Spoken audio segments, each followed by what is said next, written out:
యాత్రికన్ కృపయా ధ్యాంతే మీరు ఎక్కాల్సిన రైలు జీవితకాలం లేటు నమ్మబుద్ధి కావడం లేదా? అయితే వైజాగ్ నుంచి బెజవాడకు వెళ్లేందుకు ఒక్కసారి రైల్వే స్టేషన్కు వెళ్ళండి. ఈ కష్టాలకు కారణమేంటో తెలుస్తోంది.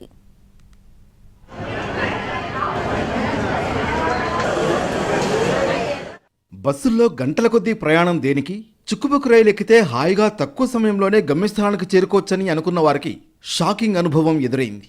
విశాఖ బెజవాడ మధ్య చాలా వరకు సర్వీసులు రద్దు కావడం ప్రయాణికులకు నరకం చూపిస్తోంది. నెల రోజులు ముందుగానే రిజర్వేషన్ చేసుకుంటే అకస్మాత్తుగా సర్వీసులు రద్దయ్యాయని ప్రకటించడంతో ఇప్పుడేం చేయాలో అంతుపట్టడం లేదు. తక్కువ ఖర్చుతో వేగంగా గమ్యస్థానాలకు చేరుకోవచ్చని లెక్కలు వేసుకుని మరీ రైలు ప్రయాణానికి ముందుగానే ఎంతో మంది రిజర్వేషన్లు చేయించుకున్నారు. కానీ మీరెక్కాల్సిన రైలు కాస్త రద్దయిపోయిందని ఫోన్లకు మెసేజ్లు రావడంతో షాక్ అవుతున్నారు. ఇబ్బంది పడుతున్నాం సార్. ముఖ్యంగా మేము రెగ్యులర్గా వస్తూ ఉంటాం సార్. రెగ్యులర్ ప్రైవేట్ జాబ్ మేము చేస్తున్నాం వైజాగ్లో. రెగ్యులర్ ఎంఎస్టీఎస్ అనకాపల్లి సుమారుగా 3,000-4,000 మంది ఉంటారు సార్.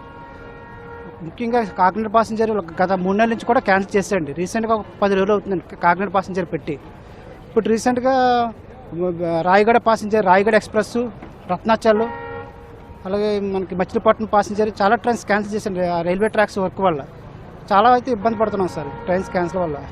మరోవైపు ఒక పక్క రిజర్వేషన్ రద్దయిపోయి రిజర్వేషన్ చేయించుకుంటే అది కాస్త డైవర్షన్ల పేరుతో దిగాల్సిన స్టేషన్ కంటే దూరంగా దింపేస్తే మా పరిస్థితి ఏంటి అని ప్రశ్నిస్తున్నారు ప్రయాణికులు. When you booking in the online, they are giving an alternate solution, any other train option.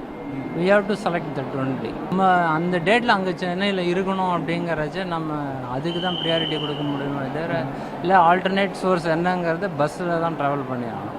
Visakha Hyderabad మార్గంలో పదుల సంఖ్యలో రైళ్లు రద్దయ్యాయి. అలాగే రీషెడ్యూల్ కారణంగా కొన్ని ఆలస్యంగా నడుస్తున్నాయి. కడియం, నిడదవోలు, బల్లార్షా, ఖాజీపేట మధ్య సేఫ్టీ వర్క్స్ జరుగుతున్నాయి. అత్యాధునిక సిగ్నలింగ్ వ్యవస్థ, ట్రాక్ నిర్మాణాలను యుద్ధ ప్రాతిపదికన చేపడుతున్నారు. దీంతో కొన్ని రైళ్లు రద్దయ్యాయి. దీంతో దూర ప్రాంతాలకు వెళ్లాల్సిన వారికి నరకం కనిపిస్తోంది.